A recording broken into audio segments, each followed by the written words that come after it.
This podcast is part of the Batman Universe Podcast Network, hosted by the BatmanUniverse.net.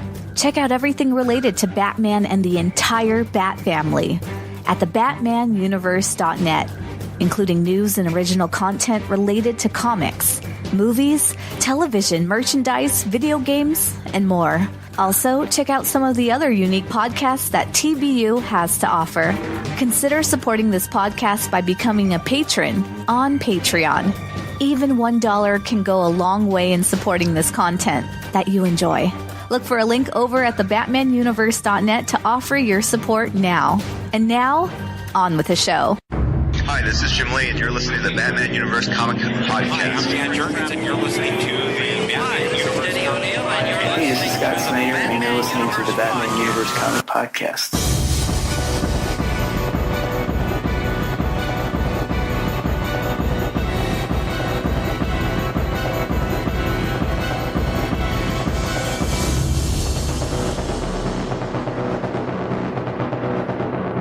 Hello everyone, welcome to the Batman Universe Comic Podcast, episode number 260. I'm your host, Dustin, and today I have with me... This is Steph.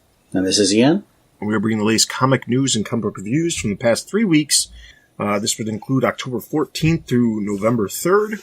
We have 2 books as usual to cover, a little bit more Greater Gotham to cover more than normal solicitations, and as promised, we're going to catch up with the listener questions and comments from the last episode as well as from the episode before that we were unable to get to because, as many of our listeners pointed out, I got a little angry. And I know I was not the only one, but I take full credit for that, and specifically because I was angry and I was annoyed, and it came out. So thank you for coming back to episode 260, and I didn't scare you away if you're listening to this. So thank you. With that being said, we're going to dive straight into news.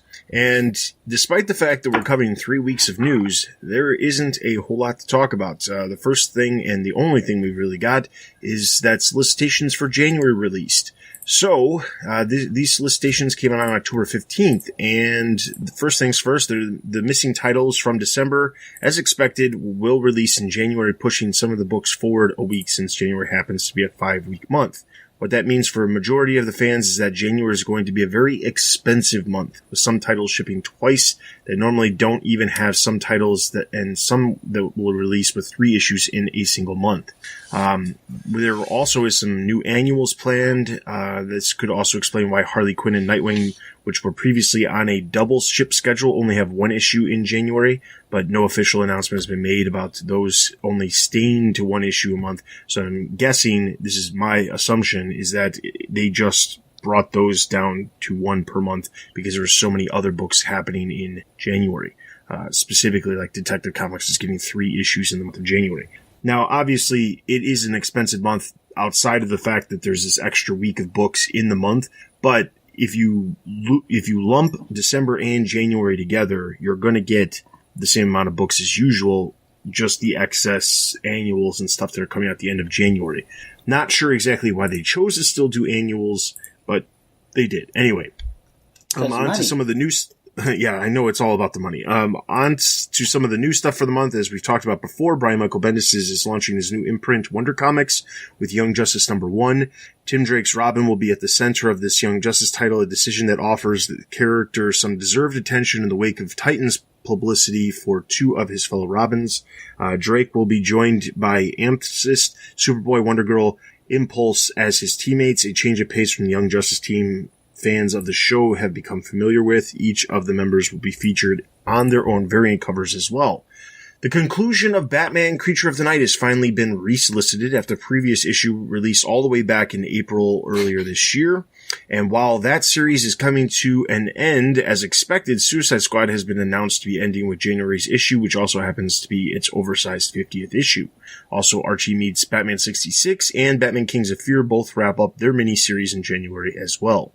No surprise with Suicide Squad, the numbers have gone down, and there's been rumors that Brian Azzarello is going to be coming on to Suicide Squad. I'm guessing they're just going to relaunch Suicide Squad with a new #1, potentially, probably, most likely with a brand new roster. I foresee that book staying at a 1 per month if it does in fact come back so. Batman 38 puts Bruce Wayne up against a nightmare with a personal flair. Detective Comics number 995 catches up with Batman as he deals with a devastating attack on Alfred from the previous issue. The Gordons get political in Batgirl number 30, which with conflicts coming to a head in the Gotham congressional race. As longtime fans know, you can't judge a book by its cover, especially if you are expecting to see what is happening on the cover of the actual issue. But Damian and Red Hood are facing off on the cover of Teen Titans Annual number 1, while Harley Quinn looks to have murdered someone in Harley number 57. As far as creator changes for the Batbooks, Batman sees Travis Moore return to the title to bring the murderous young Bruce character back, and Elena Casagrande will provide some of the art for this month's issue of Catwoman, while Gary Brown comes on board to Nightwing, presumably being the third artist in the rotation for Nightwing. They're not rotating anymore. They're just putting people on books. Your pessimism is already killing this cast, man. Sorry. This is my biggest thing about the double shipping, is it is killing the artist teams. I don't know that it's entirely killing. I think if there's a purpose for it, then there's no problem. Travis Moore is also doing Batman. He's the other artist that is currently attached to Nightwing, so that might be why Gary Brown's coming on for that title, at least for the one issue or whatever. The other part of it is there has been plenty of creative teams that have floundered with the double shipping titles, but I think that there are some out there that have actually been okay. If you look at Batman, minus the times where they're telling a story and they have to do these like random one issue implants in the middle of the story, like the Kite Man stuff during War of Jokes and Riddles. And I say this because that was all Kel Janin, but they had those one-off issues with Kite Man, and it was done by Clay Mann, if I remember correctly. So and then we also have seen some titles where they do these things, like we just saw in Batman, where we see a story being told from two different perspectives and two different artists are doing it too. I'm not going to sit here, don't get me wrong. There have been plenty of situations with the double shipping titles where it has not worked very well. But I think that some of the titles, they have at least tried to put a focus on keeping certain teams. Like when James Tynion was on Detective Comics, they actually tried to have a cohesive, going back and forth with the artist. So I wouldn't go all out and say that it's just utter crap with the double shipping titles, because I don't think it is. And honestly, there's certain titles where it doesn't really seem to affect because they get two artists that have a very similar style. So that's my optimism for this episode, I guess. Harley Quinn remains front and center in Heroes in Crisis number 4 as Wonder Woman struggles to make sense of Booster Gold's possible betrayal. Doomsday Clock number 9's cover features members of the DC Universe disappearing at the hands of Dr. Manhattan. Besides Teen Titans, Justice League will also begin an annual for January, as far as the ones we covered here on the website. Finally, there are a couple of other appearances from TBU characters, as Batman will be appearing in Damage number 13, while over in Deathstroke, Slade continues his story in Arkham Asylum. The Teen Titans will appear in the one-shot Mysteries of Love in Space number 1. The anthology-style book will focus on brief love stories featuring both new and familiar DC characters just in time for Valentine's Day. If you are looking for the full list of all of the books that are releasing in the month of January, we have the huge list over on the site. It is, I'm not exaggerating when I say it's a much larger list than normal. And it's mostly because there are books that are going to be getting 2 issues, like Batgirl, Batman Beyond. These series don't normally get 2 in a month, but they are. So there's the entire list. There's also a cover gallery if you want to check out some of the covers that's available on the site as well. So be sure to check that out. Like I said, outside of that, there isn't any other news. We did have Last Week in the Batcave, 2 of the 3 weeks. So be sure to check out Last Week in the Batcave, done by Jessica. That is back on hiatus, but it will be returning most likely after the holidays. Jessica's wrapping up her stuff with school and things like that, so that's why it's currently on hiatus. But rest assured it will be coming back, and I also am rest assured that TBU by the numbers, because I know there's a good chunk of people who enjoy those articles as well, that will be returning as well after she completes everything she needs to for school. So with that is all of our news. We're going to dive straight into our comic book reviews, and the very first one we've got is Batman number 57.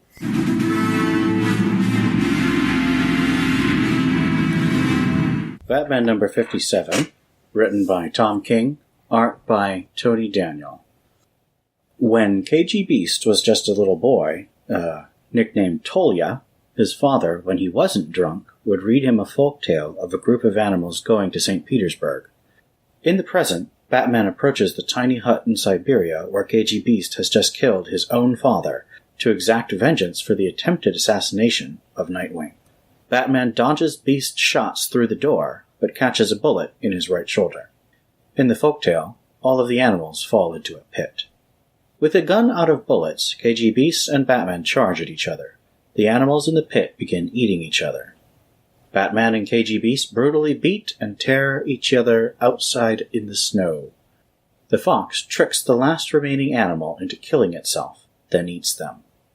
KG Beast gains the upper hand, but just as he's about to kill Batman, a snap shot with a grapnel gun snaps his neck. The seasons pass, and no one ever knew if the fox climbed out of the pit after eating all of the other animals. KG Beast tries to bargain with Batman. He promises to tell him who hired him to kill Nightwing if Batman gets help.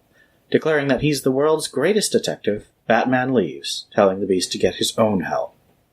In the past, Thomas Wayne finishes reading The Animals in the Pit to Bruce, saying that he doesn't know why he loves that macabre tale. He stands up to leave, but Bruce says he doesn't want to be alone, and Thomas sits back down, smiling, saying he'll stay for a little while, then he has to go. So, I just have two questions for this story. The first is, what did you think of the resolution to this conflict between Batman and KG Beast? When I was writing a review, I'd still hadn't talked to everyone, because, I write these in advance, and so people didn't know.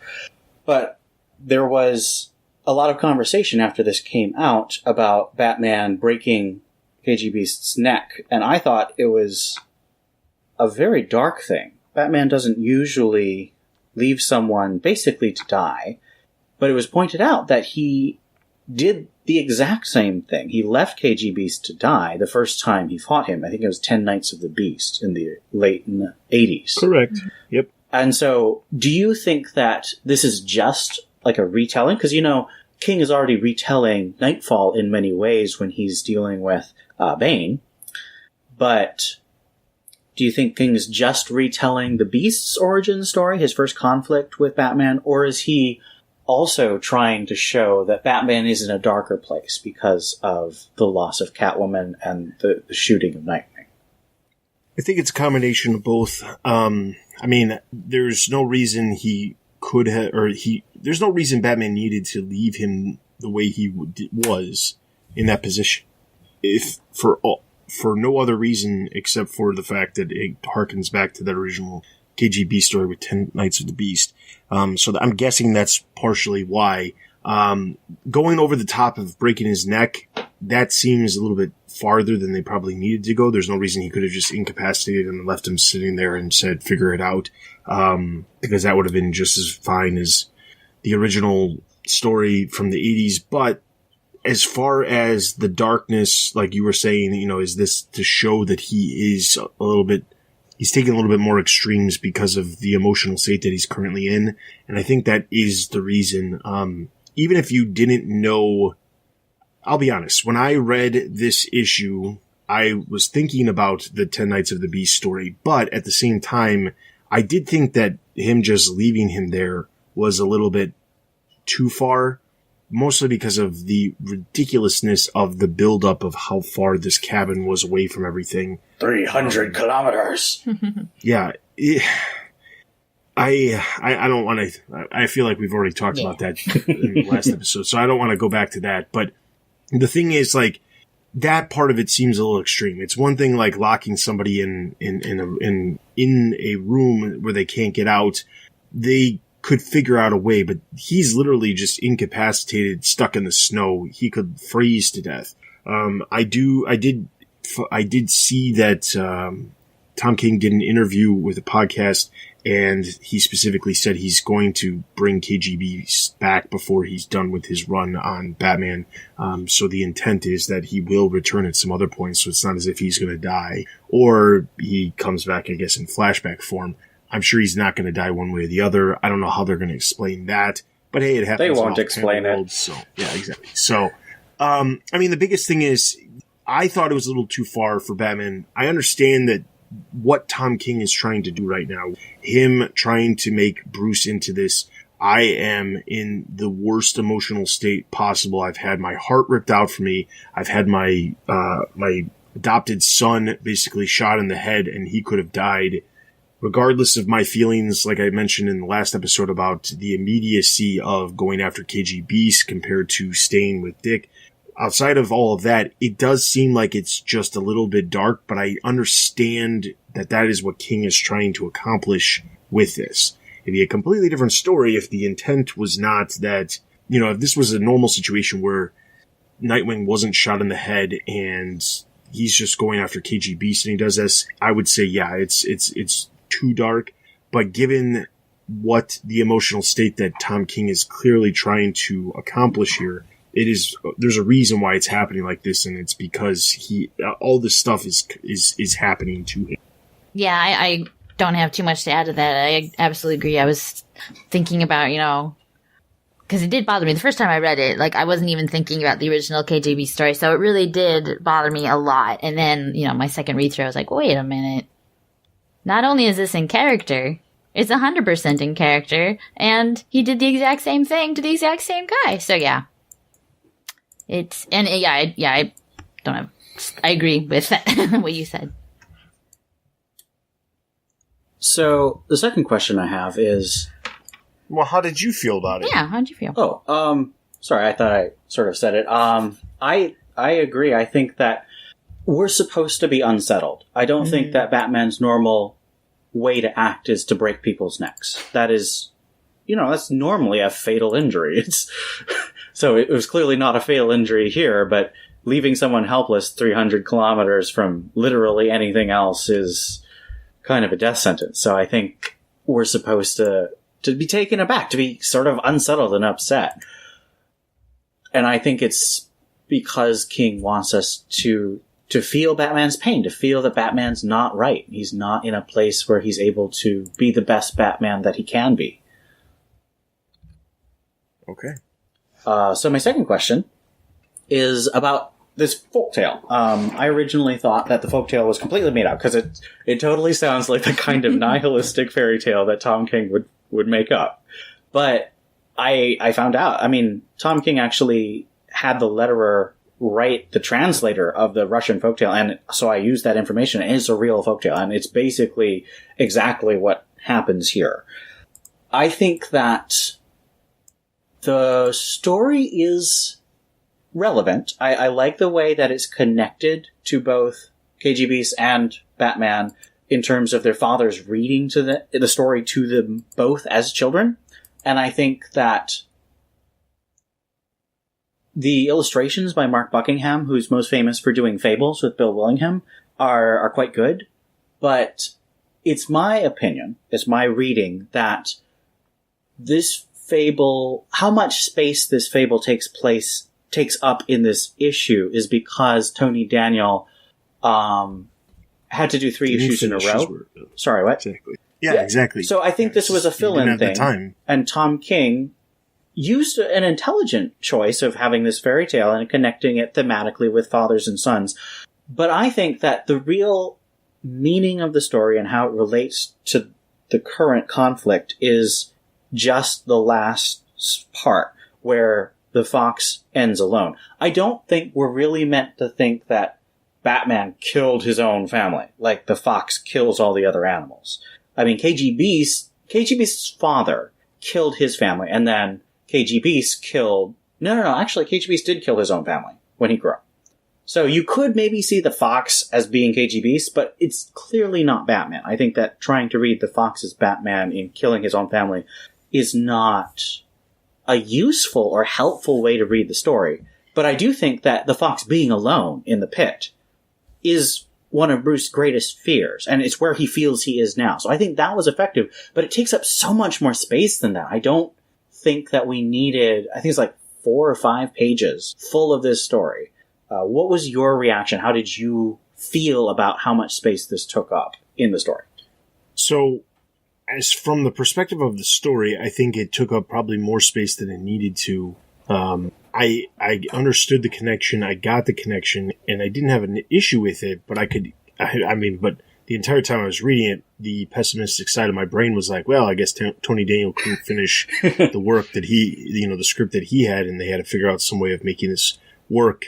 And because Batman's, one of the top selling, if not the top selling book at any given time, there needs to be a rhyme or reason to have another artist come on. I mean, I've seen other books, not necessarily ones that we talk about here, like Detective or Batman, but I've seen other books where there's a random sequence where it's taking place in a different area. It's not like with the main group that they're focusing on, and then suddenly that's a different artist. Or I've seen a flashback be a different artist, or I've seen a sequence in the middle of the story just be a different artist because it's taking place outside of the main story. There's nothing necessarily wrong with that if that's the intent of the story and there's a reason to do it. If they're just doing it for the sake of an artist not being able to complete the work, then I don't like that. This comes across as Tony Daniel didn't have the ability to do it, or he was already behind when this one was being, before this one came up, and Tom King went and was like, okay, let me figure out a way to take a couple pages out of here. I don't have a problem with the usage of the story. And honestly, the art is amazing. I mean, Fables was an amazing artistic series. So from that perspective, this looks awesome. Yeah, it's gorgeous. So there's nothing about that I have a problem with. And it's not that I don't like the fact that I'm seeing this art instead of Tony Daniel, because that's not the case either. I think it looks great. It really just comes down to there's not a lot that happens in this issue. I mean, Batman and KG Beast fight in the snow, and they just fight. And writing my summary, I was like, wow, this is not a whole lot happening. Yeah, I mean, and then the thing is, you've got this fable intertwined a little bit with this within the issue, but the thing is, there's not a whole lot that happens, and a lot of the dialogue is really that fable, and that's the thing. We've talked about in the past how Tom King has this tendency to use narration from something else, whether it be the letters. We've seen that a couple different times where the letters are narrating something as events in the present are actually occurring. And I felt like this is just another form of doing it, just with the fable instead. And I could see the fable being over without being illustrated. Just word balloons over the fight scenes if Tony Daniel had time. And then just reference at some point, what the actual book is rather than actually having these illustrations. So, I mean, I guess, ultimately, do I have a problem with it? No, I really don't. I mean, it looks great. It fits within the method of what they're trying to accomplish. If anything, it bothers me not so much about the issue, but the fact that artists like Tony Daniel can't just do 3 issues in a row, even with plenty of time in between. I mean, let's be honest, he hasn't done anything since before the wedding. So there's no reason he couldn't have done 3 issues. So that's my concern. It's not like he was doing other projects from the last time he was on Batman, outside of maybe some covers here or there. So that's the thing that I have a problem with, is it's cementing this idea that artists that are especially brought in to be marquee names like David Finch and Tony Daniel, they can't stay on a book for a long period of time because they just can't keep up. And it's that's something that's very different than 10 years ago, where artists were expected to keep up and you didn't really run into that many issues with the art not being the same artist consistently. I don't want to cut off Steph's reaction because I do want to hear what Steph thinks, but I want to say this is what I'm talking about in terms of the double shipping.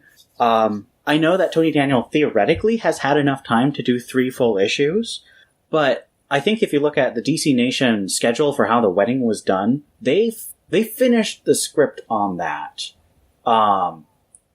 just barely in time for Mikhail Janin to do the normal pages.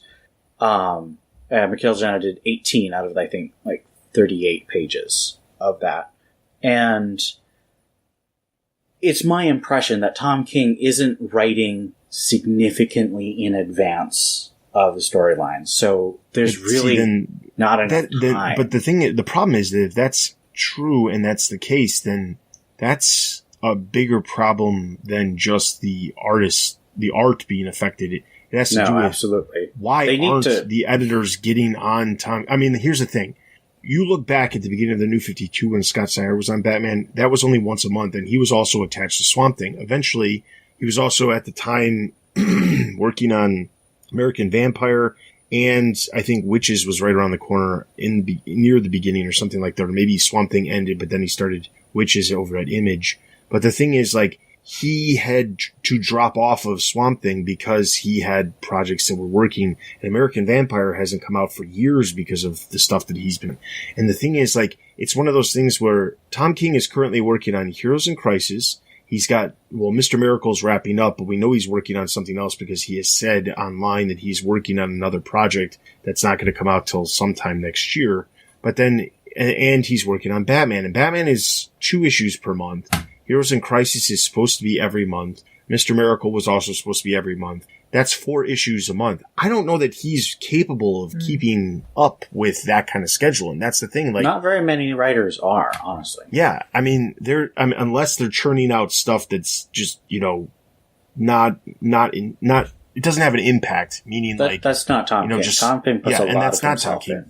He puts a lot of himself in everything that he wriits. Even if you don't agree with it, you can tell that he is putting effort into what he's doing. And the thing is, like, if I was DC, and let's not forget, he's also doing the Superman Giant right now, too. Oh, yeah, that's 5 issues. A full issue, but that's 5 different books per month that he's currently on. That's way too many books for a guy who's selling, the number of books that he is. I mean, like, as a writer, if I was him, I would be probably saying maybe I shouldn't be doing as many things as I am. And that's the thing. Like, I feel like some writers, when they're hot, they know they're hot and they're going to try to do more than they probably should.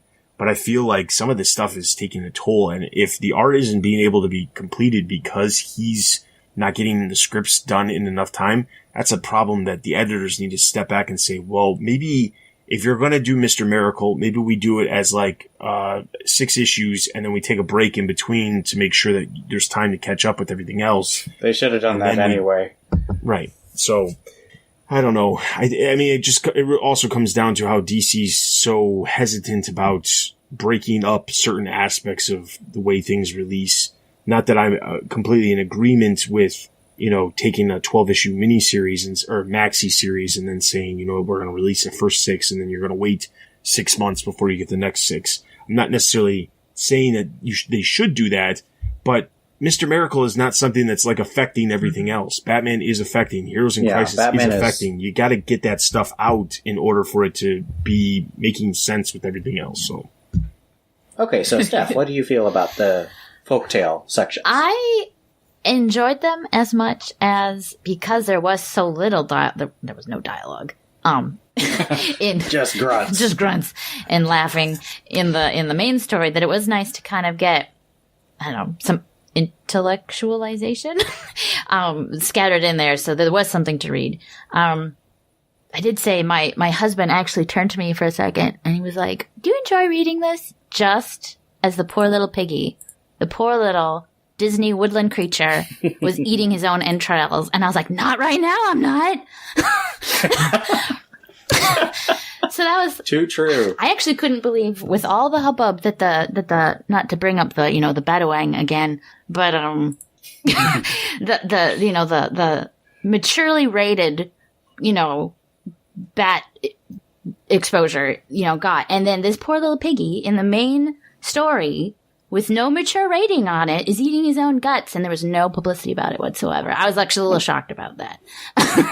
But, no, I enjoyed it. I mean, I love folk tales. I have original German and English, Grimm fairy tales in my house because, poo-poo Disney for ruining fairy tales. But, I enjoyed it. And actually, as you were talking and summarizing the story again, I actually was thinking this is more reflecting what was happening with the two men rather than, just Bruce Wayne, like, killing his family. Like, I think it's more like what is happening to Bruce as he's descending into darkness, as we might say. Like, you might think that Bane is the fox? Maybe.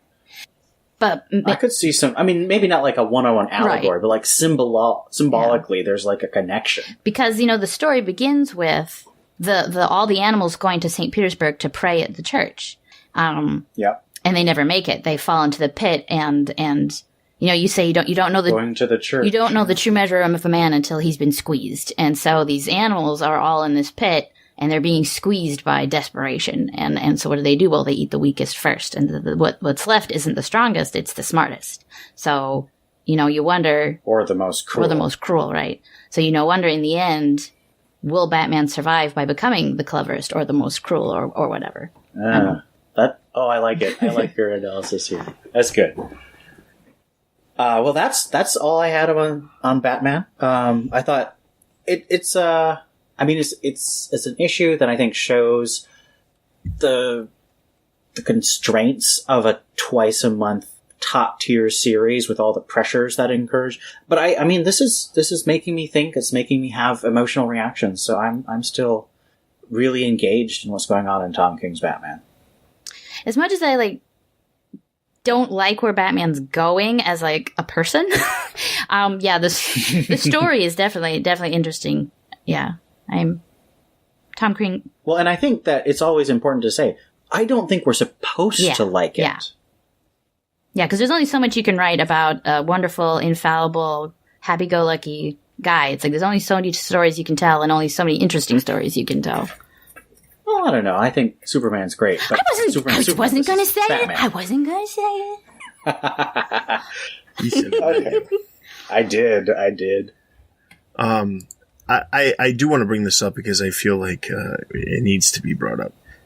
Steph, I know that you did the research for one of our major complaints, and it would not be fair to our listeners if you didn't share your research with our listeners. Let me pull up Discord here. So I, just a tiny little background. I have an ME degree, a mechanical engineering degree. And so, the numbers fascinate me and the logic fascinates me. So I did a little tiny bit of research. So 3 bat planes went down and were non-functioning. In order for that to happen, we assume Batman, having the best of the best, has military grade fuel in his bat plane, which I looked up freezes at about negative 60 degrees Celsius. My husband is an EE, and he told me that electronics would completely stop functioning at about negative 40 degrees Celsius. I did a little research on Wim Hof, who is fascinating, and you should all look up Wim Hof. He's the weirdest guy, but he's so interesting, and he holds the world record for withstanding the lowest temperatures. I think he climbed Mount Kilimanjaro in his boxers, and I think no socks, and I think that was 2 days in negative 20 degrees Celsius, and he was fine. So if Batman has enough lining, he'll make it. We're going to assume, even though they don't really say it, we're going to assume that this guy is in Serbia, because he's in the middle of nowhere, 300 kilometers from anything, and it's unpenetrable winter weather, so let's assume Serbia. Do you mean Siberia? That's what I said. Siberia, that's what I said. I was like...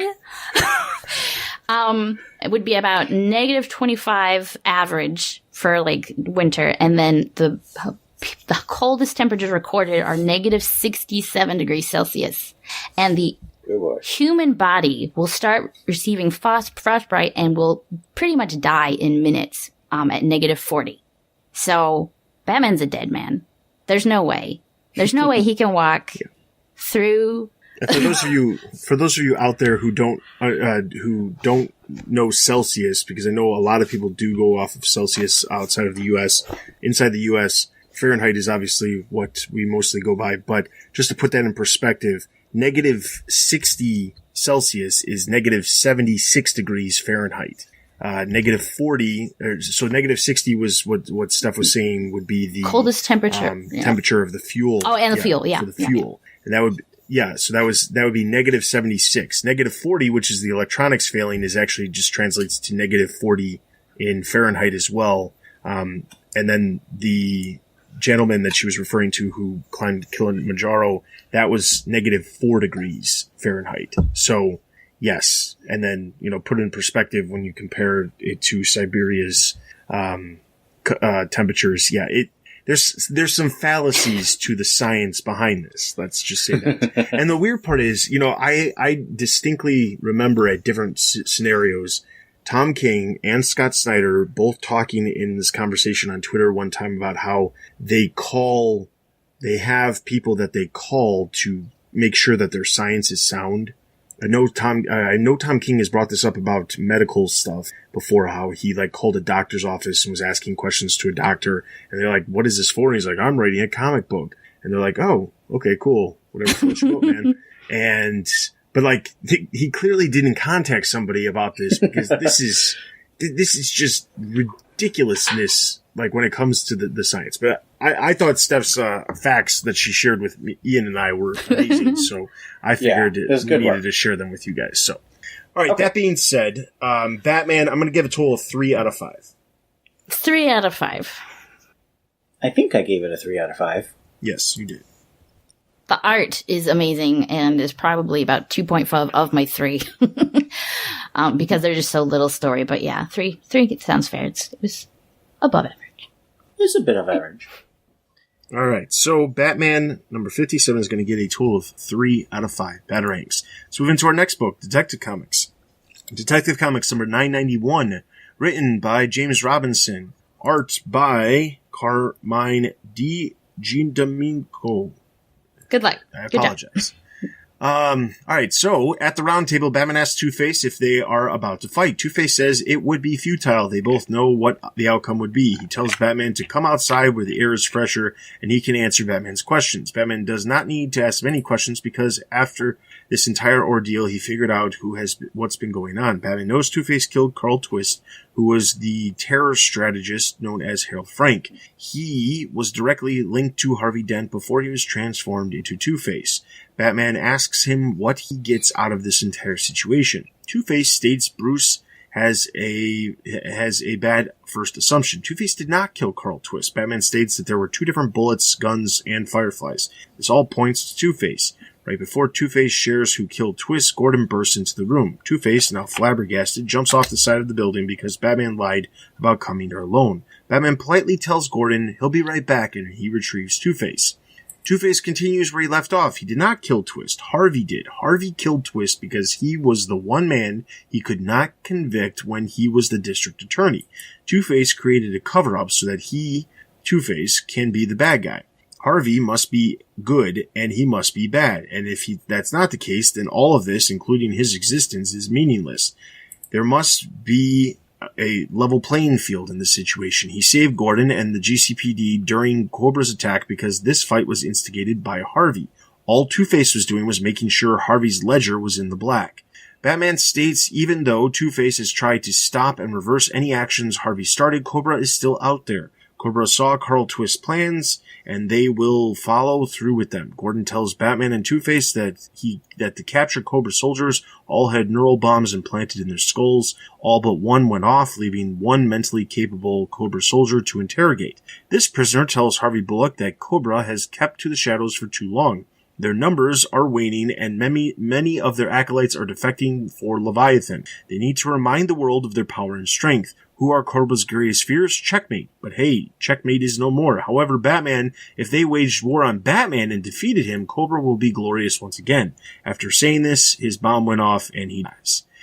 Gordon asks Two-Face if there are any more information about Cobra and their intentions that he could share with them. Two-Face tells Gordon and Batman that Cobra is planning on hitting 5 locations within Gotham. With that, Two-Face grabs a map of where they are planning to hit, and he and Batman leave in the Batmobile to stop them, leaving us with a crazy final page of Two-Face Oh my standing gosh.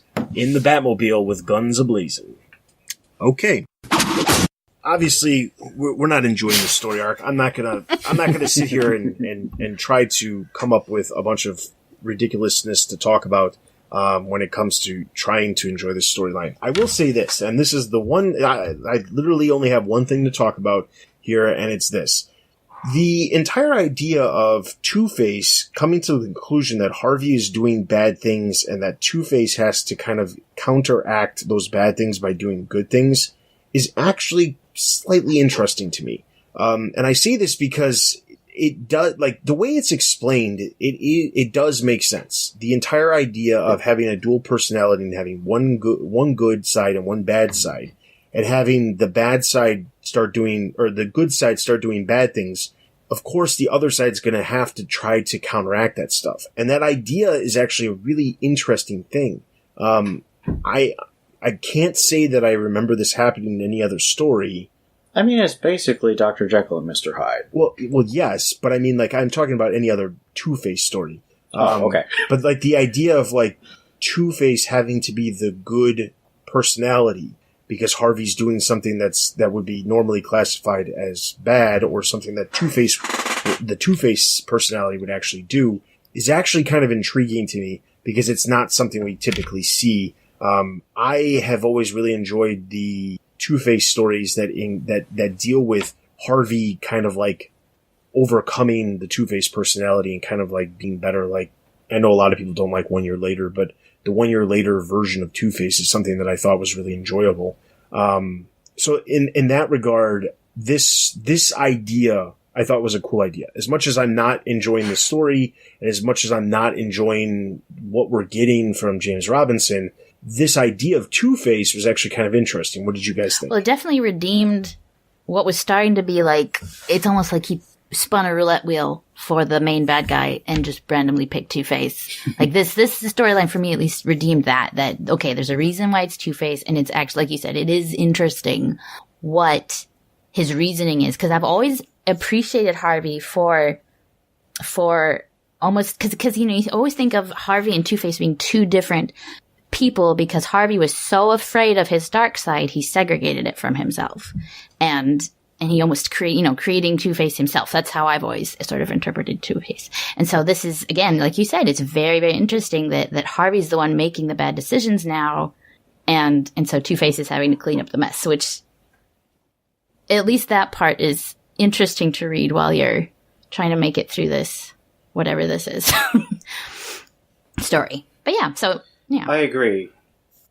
I think I've made my reactions to this fill-in arc of Detective Comics clear, but this was actually the issue that I enjoyed the most. I think I enjoyed the first issue okay, but this issue my brain was engaged instead of just being like, oh, when is it over?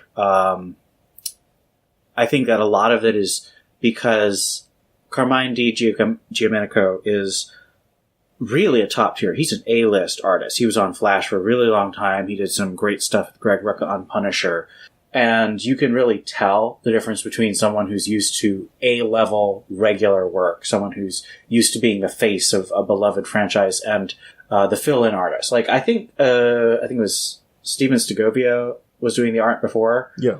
And he was good. I'm not saying he's not good at all, but Carmine is just next level. I would love to see this guy on a regular Batman book, because it is just so dramatic and appealing and dark. It's just great art. And I think that really lifted the story beyond what is basically just a couple guys talking for most of the issue. I like that Batman wasn't talking quite as much, because that's, I don't know who he thinks he's been writing, but Batman's been way too chatty in the last few. Chatty Cathy, and just one-liners that they're not funny, they're not dramatic, he's just talking for no reason. Yeah. Yeah. So, I mean, like I said, that's literally the only thing I've got, because I don't want to spend too much time. I mean, let's be honest here, we still have 2 more issues to go before this story wraps up, which is, oh, man, it's, oh boy. It's not a great feeling, let's just put it that way. So yeah, that's all I'm going to say, because honestly, I'd rather get into our discussion of the listener comments and things like that. So I'm not going to waste any more time on something that I'm not really enjoying. I'm going to give this a total of 2 out of 5. 2.5. I really love the art. And so, yeah, 2.5. I'm giving it a 2.5 purely on the art. Yeah, and I just want to make sure, the thing is, I think that in the past, listeners have accused me of trying to skim over some things. If there is somebody out there who's reading Detective Comics and you're really enjoying it and you feel like I'm not giving it its due, by all means, send us a comment either on the, through email, tbu@thebatmanuniverse.net, or post a comment on the site, or tweet, whatever you want to do to get in contact with us. But I would like to hear, because generally speaking, I am not interested in this. I mean, like, I like Two-Face. Two-Face is a character I do enjoy, but this is just not interesting to me. And he's a great villain, but not really here. And quite honestly, over on our Discord, the vast majority of everybody who's talking about Detective Comics is saying that they're not enjoying it either. There are people who are saying they're enjoying the art, especially with this issue, but when it comes to the story, I don't really know a whole lot of people who are liking, other than some random websites out there that are giving it like insanely good ratings because they're insane. But yeah, so I encourage you, if you are actually really liking what's going on here in Detective Comics, please let us know, because I honestly don't think there is anybody out there who is enjoying it that much. So that being said, Tony over on the site gave it 2.5 as well, so that's going to give Detective Comics a total of 2.5 out of 5 batarangs. That is all of our in-depth reviews. Let's head over to the site for Greater Gotham.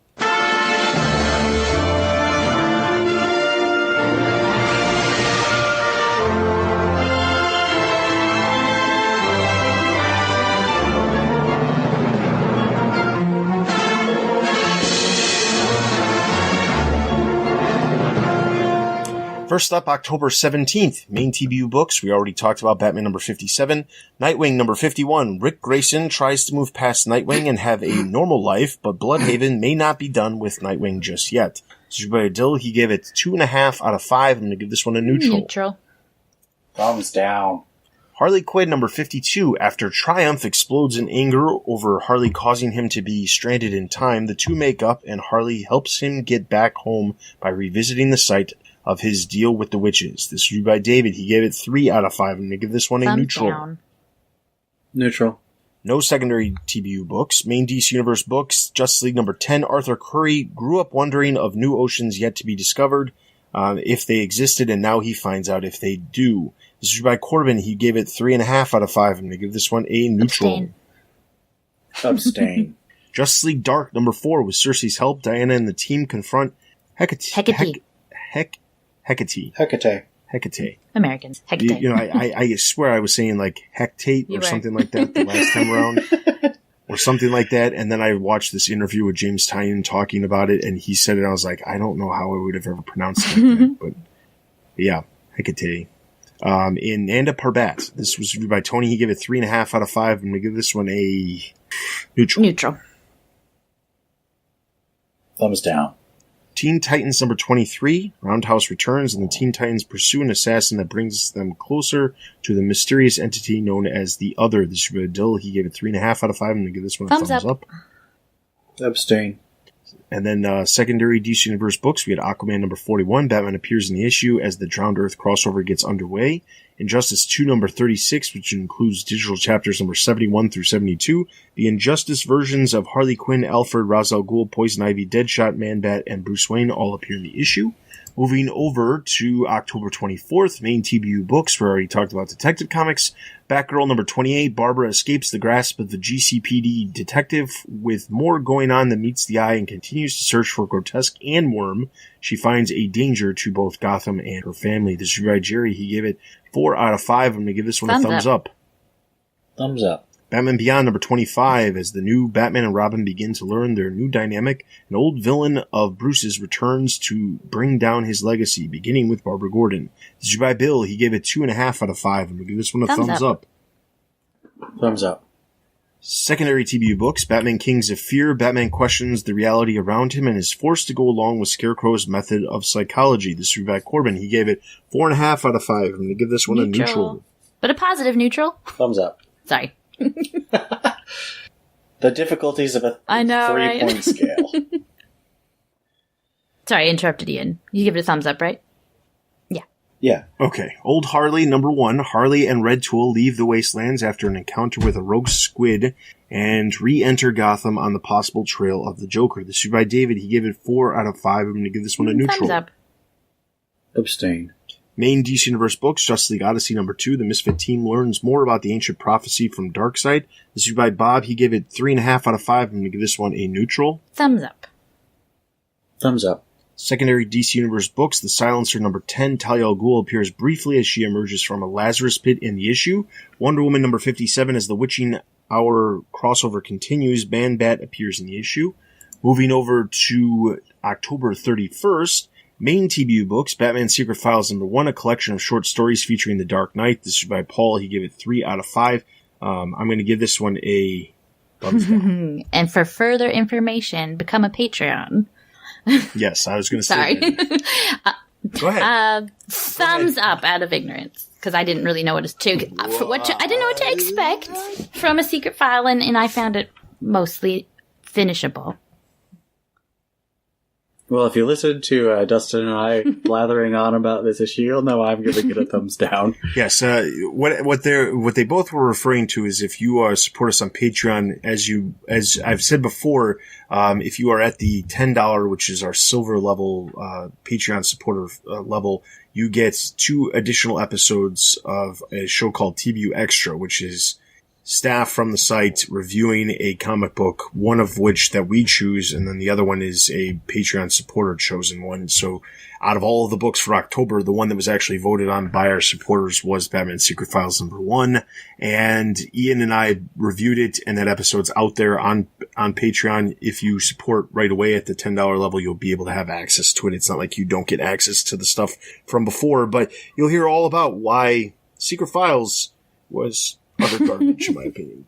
And don't get me wrong. I was more disappointed than angry, but it was not what I was hoping. Let's just say that. Yeah, and just to be clear, it's not that the issue itself is utter garbage. It's that the concept is utter garbage. That's my main concern. Also, just so everybody knows, Detective Chimp is prominent in one of the stories, and I really enjoyed that story, but it's still not good. Not the story, but the issue as a whole. So there's that. So if you want to learn more about that, become a Patreon supporter. All right, next one. Batman 100-page comic giant number 4. After meeting the puzzling Ginny Hex, Batman chases the Riddler to Amsterdam, meeting some surprising folk along the way. This is by Ian. He gave it 3 out of 5. I'm going to give this one a neutral. Thumbs up. Neutral. And I will say this, I feel like there's just not enough to really give it a good rating. Like, I like the idea of Ginny Hex. I'm interested to see where that goes with, the But stuff. she didn't do anything. No, exactly. I mean, like, it's true. She literally was just there. But I will say that, like, I'm interested to see what happens with that character. Mostly because I was following along with Jonah Hex for All-Star Western because it was taking place in a more Wild West Gotham City. So I know a little bit about Jonah Hex, so I'm curious to see what direction they go with this Ginny Hex character. Secondary TBU books, Archie meets Batman 66, number 4. Batgirl and Robin fall afoul of Catwoman and Joker, while Bruce Wayne discovers dastardly deeds at a society party. This was reviewed by Ian. He gave it 2.5 out of 5. I'm going to give this one a neutral. Neutral. Batman the Max, Arkham Dreams number 2. As Batman delves into the mystery surrounding the Max, he encounters the Max's world of the Outback, which sees Joker infiltrating that plane of existence.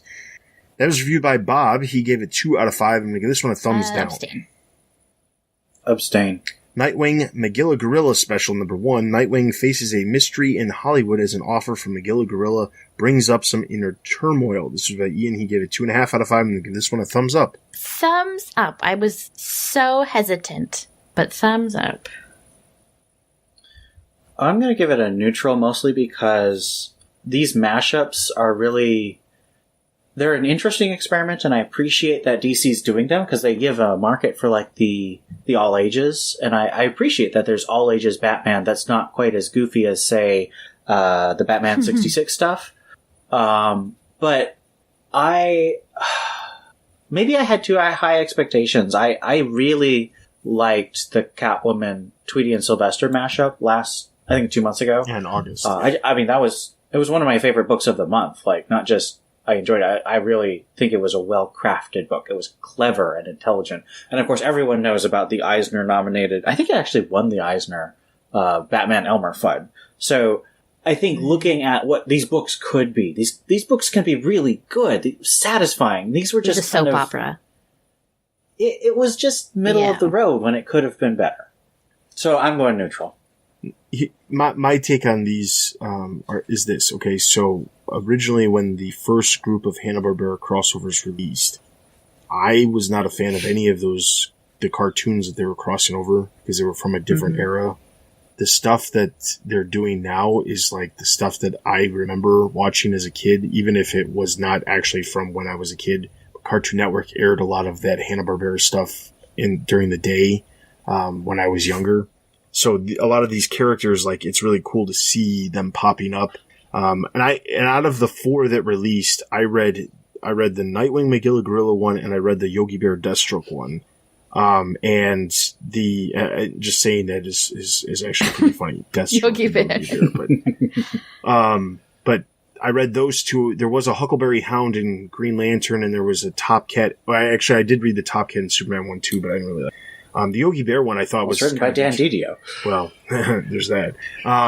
The Yogi Bear Deathstroke one I thought was actually pretty good too, and there was a gazillion cameos from characters, and they also potentially hinted at something that could be happening in the future with either another set of crossovers or a standalone thing. Because let's be clear, the initial run of these crossovers led to some other things dealing with Hanna-Barbera that led to the Scooby-Doo Apocalypse series, the Flintstones series.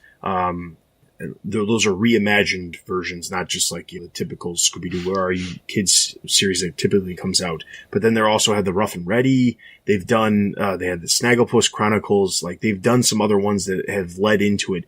And the thing is, like, I think the idea of, like, well, one, Hanna-Barbera is best known for a bunch of animorific animals, where they are basically talking animals. And to have that crossover with something that is not, that's taking place within the world of the DC Universe is just interesting because you get some of the weirdest art in some cases. The one thing that and then the other thing is the Hanna-Barbera stuff this time around had a backup that was, the backup was Secret Squirrel, and all of them had this like Secret Squirrel backup that all, if you bought all the Hanna-Barbera specials, you got the entire Secret Squirrel story. But that being said, there was and these are long. They were 30-page suckers. The Looney Tunes specials that came out in August, they all had backups too, but the backups were basically like swapping the more realistic version of the art for the more cartoon version. So like you get Batman the Animated Series versions of the characters along with the normal Looney Tunes art that you typically see in the cartoons and the Looney Tune comics. So like, it was also an interesting thing because the previous Hanna-Barbera ones have had had backups as well. I think the last batch did. I don't think the first batch did. But anyway, it's a lot of information for those of you who don't even care about the Hanna-Barbera stuff. But I'm a huge Hanna-Barbera fan. Like, I love the old classic stuff, and I really like, I've talked about this before too, somewhere. I don't know if it was on this podcast or somewhere else, but Boomerang is this app that Warner Brothers came out with a while back that has like tons of classic Hanna-Barbera stuff. And my kids love watching that stuff, mostly because there's not a lot to it. And I don't have to worry about it being, teaching stupid fart jokes and dumb stuff that a lot of the stuff on Cartoon Network does nowadays. So that all being said, I appreciate them continuing to do these. And they don't all sell like crazy well, but they sell well enough for them to keep doing them. And if anything, it gives some writers like Tom King, for the instance of like the Batman and Elmer Fudd one, to do something that's like outside the box, but to show that they have like crazy range when it comes to like being able to do something that's like, you took a cartoon character and made it work. You took a talking pig or a talking cat or a talking bird or a talking rabbit and made it actually make sense in the confines of this universe. And that takes skill to make it a one-issue story that does that. So props to them for at least trying and experimenting with some of this stuff, because even if it doesn't sell really well, some of the stuff can actually turn into something that's really enjoyable. So, all right, Well, I wish they'd do more of the Tom King and Gail Simone stuff. Like, give the top-level creators a chance to do something different, because I think that's where you really get the good response. I think... I feel like they probably are giving anybody a shot to do these, but the problem is that not everybody is looking at these projects and thinking, this is exactly what I want to get myself into. So that's the thing. Because, like, I could never see somebody like Scott Snyder saying, this is what I would want to do, because I just don't see him as that. I think, like, I don't look at Tom King and say that either, but Tom King looks like he also comes across as somebody who'd be a little bit more adventurous when it comes to like trying to like do something that nobody else has done. Gail Simone, I could completely see her doing something like that, because she's done other things that are outside of like the typical superhero stuff, and she's done crossovers with other characters and things like that. So that's not outside the realm of what I would think that she would do, but yeah. Okay. Main DC Universe books, Heroes in Crisis #2. The investigation over what happened at the Sanctuary is underway as Harley and Booster try to do what they think is best. This is by Dill. He gave it 4 out of 5. I'm going to give this one a thumbs up. Thumbs up. Secondary DC Universe books, Deathstroke Yogi Bear special, Killer Croc has a brief cameo in the issue. Injustice vs. Masters of the Universe, #4, the Injustice versions of Batman, Catwoman, Harley Quinn, and Red Hood appear in the issue. Justice League Aquaman Drowned Earth #1, Batman and James Gordon appear in the issue. Justice League Dark, Wonder Woman The Witching Hour #1, Man Bat and Solomon Grundy appear in the issue. And then finally, trading hardcovers over the past 3 weeks include Batman the Dark Knight Detective Volume 2 trade paperback, which also was one of the TBU collected issues that we reviewed over the past 3 weeks as well, so check that out over on the site. Batman the Dark Prince Charming hardcover, Suicide Squad Volume 7 Drain the Swamp trade paperback, Batman and the Justice League manga volume trade paperback 1, or Volume 1 trade paperback, Bombshells United Volume 2 War Bonds trade paperback, Batman Volume 7 The Wedding trade paperback, Batman Detective Comics Rebirth Deluxe Edition Book 3 hardcover, Batman Haunted Knight New Edition trade paperback, which was the second of the TBU collected that we reviewed the past 3 weeks, so check that out as well. And then Red Hood and the Outlaws Volume 4 Good Night Gotham read paperback. That is all of our Greater Gotham. If we gave a thumbs up, thumbs down, or a neutral rating to any of those books, as well as the TBU collected 2 trades that I mentioned, there are full detailed reviews of those stories over on the site. I encourage you to not only read them, but share your review, as there is a spot at the bottom of each review where you can actually put your review out of 5 there to share with other fans, as well as the people who wrote the article. And then you can also just leave a comment if you enjoyed, and say whether or not you enjoyed the issue or you didn't enjoy the issue. Outside of that, before we get into our listener comments, we're going to go through and just quickly mention our Patreon. We talked about it before with TBU Extra. Another thing that's out there is TBU Raw, which is myself and Ed talking about something related to something. It's not necessarily Batman related.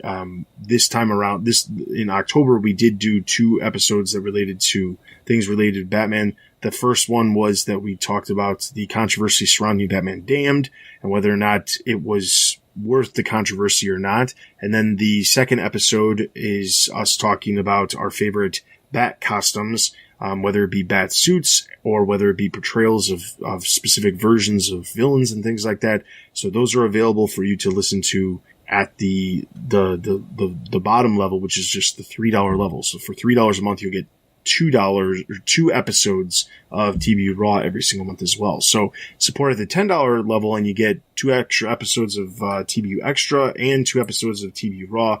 So you get maybe like an edited hour and a half worth of listening every single month for just $10 extra a month. So be sure to support us. Real quick, thank you to Theodis, Robert, Stephanie, Ian, Anthony, Arturo, Erwin, Brian, Jay, Real No Deuces, and Donald. Thank you all for supporting us at the $10 and up levels. Everybody else who's supporting us at the lower levels, thank you again for your support.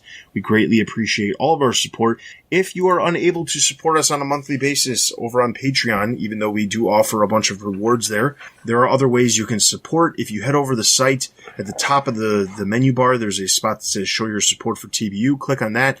It'll run through all of your different options. You can buy merch. You can, and then proceeds from the merch directly come back to us. You can make a one-time donation through PayPal.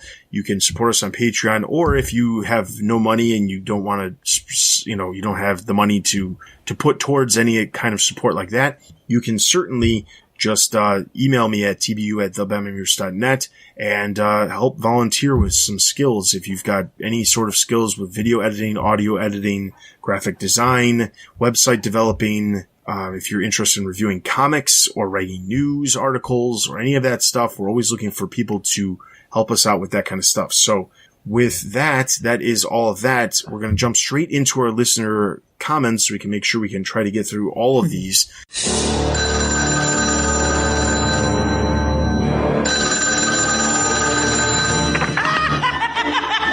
Boy, did you get a wrong number. Leave your message at the sound of the shriek. No, please, don't! So our first comment comes from Captain DC. Holy sexism, Batman. Definitely a big fat no on the Batman and Catwoman romance/team-up book as a replacement for her solo title. You gotta have female-led books that don't require a constant presence from a male hero. Ed Brubaker successfully established how to write a modern version of Catwoman in an ongoing series. I have no doubt that Catwoman could potentially kick Wonder Woman's, Harley Quinn's, and Batgirl's butts in a monthly sale with a great writer and cool direction.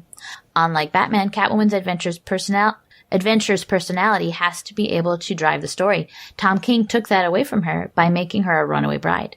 That's a year and a half of character development that Tom King threw away just so Batman's feelings can be hurt. There's still some comic book readers that want to see Catwoman operate without needing Batman, Harley Quinn, or Poison Ivy attached to her. As for Joelle Jones, I agree that her opening storyline is too slow and there's no reason for Batman readers to care. But Joelle's number one job is to kind of protect Catwoman a bit from Tom King, who doesn't really value female characters. Helping him write a more balanced love story between Bruce and Selina, making sure that Selina is able to exist in continuity without being disrespected. Okay, so here's the thing. I'm going to be completely honest here. I don't remember exactly the suggestion of the romance team-up book. That was me. No, I remember you suggesting it, but I don't remember you suggesting it as a replacement for the Well, he wanted to Catwoman cancel series. everything. It was. Oh, that's true. No, I literally canceled everything, and this was my replacement for that. So I will own up to that. So here's the thing. I'm not saying, if I remember correctly, I said I was for a Batman Catwoman team-up book as well. And I think it's not so much that she can't have her own solo series. It's that I feel as if they got married, the immediate thing that would make sense to me is a team-up book where there's just a book that deals with their relationship, their interactions, their things, because then you don't have to worry about the Batman book just being about their relationship. You have the ability to delve into their relationship without it affecting the main title. I'm not saying you have to have a romance book. I'm not saying that Catwoman is not somebody who could hold her own series, because we know that she can. She had 2 long-running series, previously. So it's not as if she can't have her own series. It's that based off of what we currently have, which is the Catwoman by Joelle Jones that we're currently seeing on shelves right now, compared to something where it's a Batman Catwoman team-up book exploring their relationship, I'd much rather see that because it deals more with character development of not just Catwoman, but also Batman too, because you can see Batman in a different view. Some of the best Tom King stories, in my opinion, since the up to the wedding, were the stories that dealt with Batman and Catwoman interacting with each other and their relationship and exploring their relationship. And I think that is something that is really interesting, and it's something that obviously a lot of people wanted to see because a lot of people were really upset by what happened with the wedding. Or the wedding not happening, that is. So I think a team-up book between the two of them could actually work really well.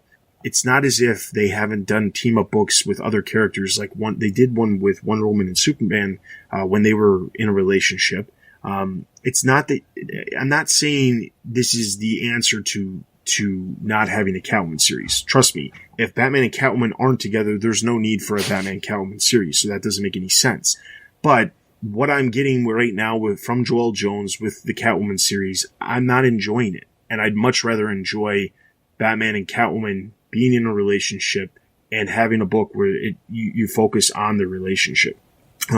Spider-Man, and I only know off of what I haven't read very many Spider-Man comics over the years, but one of the underlying themes with Spider-Man is his relationships with his girlfriends and in some cases his wife. So the thing is, like, I think that it's something different that Batman really hasn't experienced because, like, yeah, sure, Batman's had girlfriends, but either they turn out to be horrible, evil people like Jezebel Jet or Talia al Ghul, or they trick him into, all kinds of weird things, or they're just completely just there because they're arm candy. And I don't think that's fair to a female character popping up in a book either. Catwoman, in some ways, is probably the best fit for Batman because she's not arm candy. She's not, she has enough character development over the years where she can have her own stories. So if Batman and Catwoman aren't together, then by all means, let's do a Catwoman story. Get a really good writer attached to it who has a really great idea.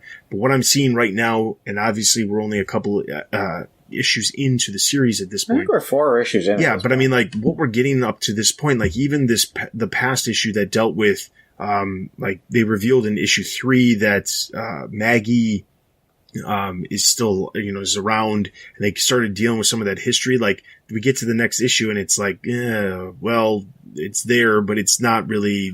Guess what's back in continuity? Eyeball eating. Yeah. So, I mean, it just comes down to, it's not about, like, let's be clear. I don't consider myself a sexist by any means, and I'm not trying to say get rid of Catwoman's series for the sake of doing a book with Batman in it, because Batman, let's be honest, is in a lot of books. But I honestly believe that a book that focuses on the relationship of Batman and Catwoman would be way more interesting than what we're currently seeing with Joelle Jones. And that's where I think the confusion is with, at least the way I put it. No, I can't speak for Ian. Maybe Ian is a sexist. I don't know. I think. Well, I am the person who keeps saying that I don't want women writers to be the only people allowed to write female-led books. So no, maybe, that's not sexism. No. But I mean, I don't think saying that having a team up. I don't know. If it was any other market, I would say it probably is sexism to say that the only way that they could have a book together, or she can have a book is a couple. Sure. But this is Batman. Like you said, this man has literally never had a meaningful relationship with a female in his life. So this would be a one of a kind, healthy. Yes. Well, healthy. This would be a one of a kind, this would be something completely new. I don't know. I think it would be awesome. And I don't think that you would have to have one or the other. Like, I feel like Catwoman's a strong enough person, and if Batman has enough hours in the day to have Detective Comics and Batman and Justice League and blah, blah, blah, blah, blah, that Catwoman could have 2 books, and it'd be okay. Well, this is definitely one of the ones I wanted to respond to, because it's directly talking about what I suggested. And remember, this is a fantasy. This is not like I have any power. This is just throwing ideas out there. But my logic was, I would really love to see a Batman Catwoman romance that was about their relationship, about growing together, developing. And thinking about this, it's possible you could do that in either a 6-issue miniseries or like a 12-issue maxi series with 2 arcs, and then that would spin out into a Catwoman solo. So it's not that I would never imagine that Catwoman couldn't sell without Batman. Although I will point out a couple things. Number one, if you put Batman in the title of anything, it sells. Period. So I think this would be a good boost to spin something out of if you gave fans what they want. I think one of the reasons that the Joelle Jones series really isn't doing as well as I would hope is that it's not giving most fans who were enjoying what Tom King was doing what they want. And Tom King is partially to blame because he chose to break them up. So I'm not saying that this is Jones' fault. But what people wanted, I think, is not what they're getting. And what they are getting is solo Catwoman, and they're getting some continuity, which some people may like.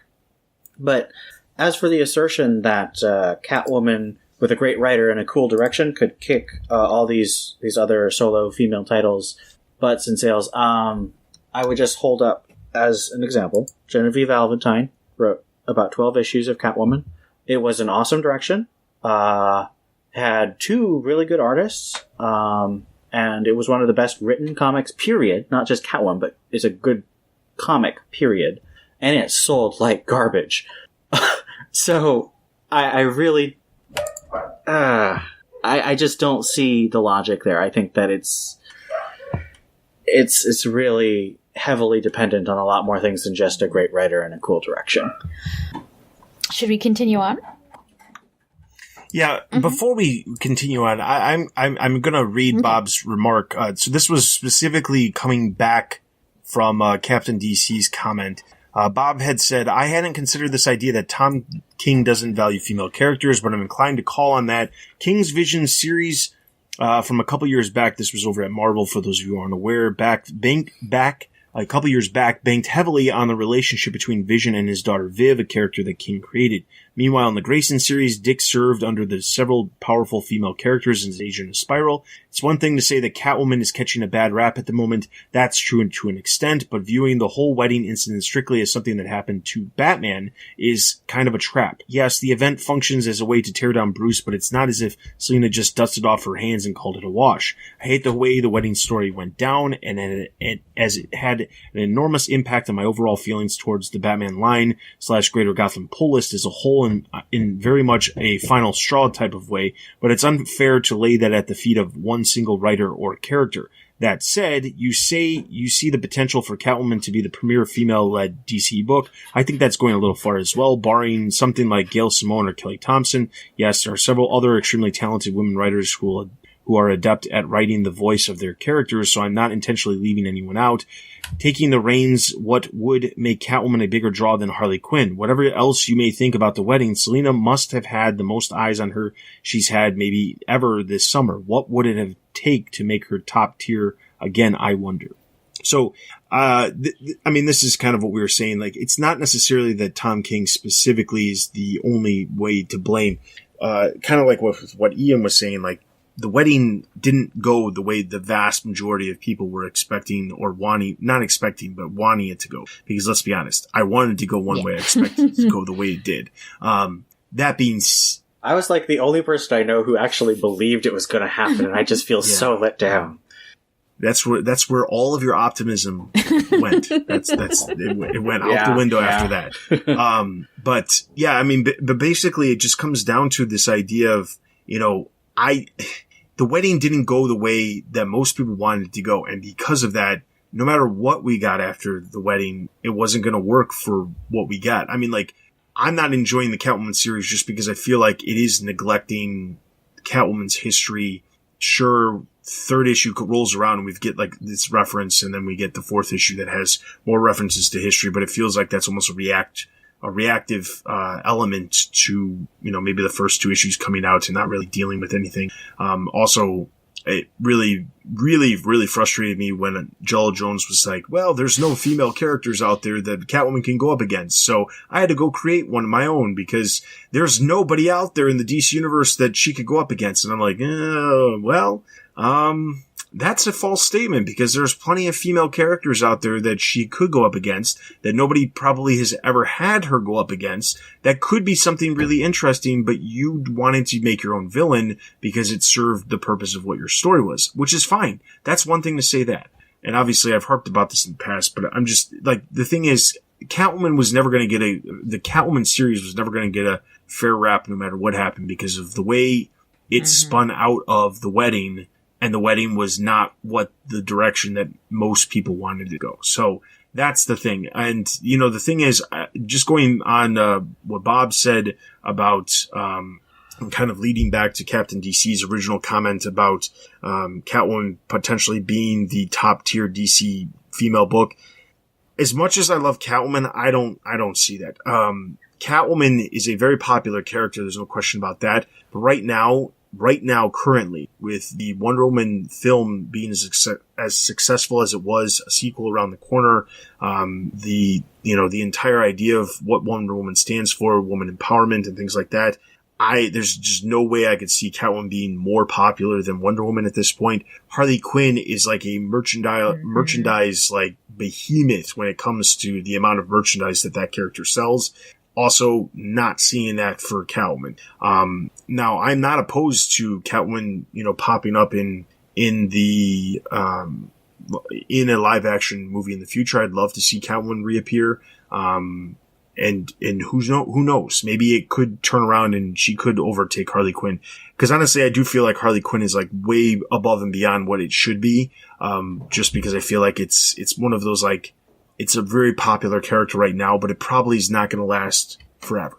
And the only thing that could keep it... But we've been saying that for 4 years. No, I mean, I think the thing is like, we were saying that during the New 52, but then the movie came out and then the movie re-energized the popularity of the character because it was a different take on the character. It wasn't just the same character that we've seen in the comics.